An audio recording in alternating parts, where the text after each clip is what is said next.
for counting for almost thing, they use つ, which means you have to put the number in front of the kanji of the hiragana of つ.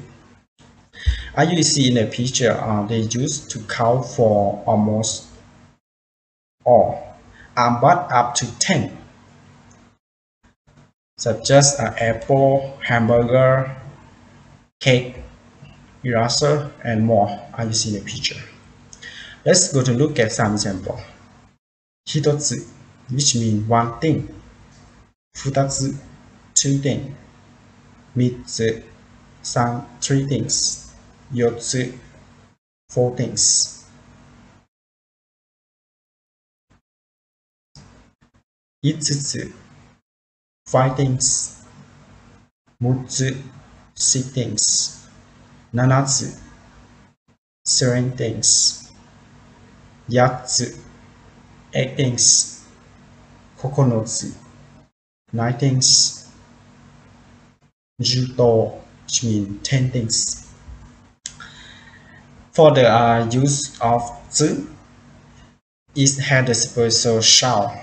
They don't use directly the sound of the kanji. For example, and 9 things, they don't say 九つ, right? If the normal you say for the kanji for 9, it means it had the sound of Q, right? But in this, they use 9つ or 8 things. If you want, you say directly with the sound of the kanji of 8, it means 8, right? But they don't say 8, they say 八つ. So this is the special sound that you have to remember when you use the number with the つ to count for things. Even to say how many or how much, you should say Iku Tsu. Or you could say in the polite form Iku Tsu desu ka?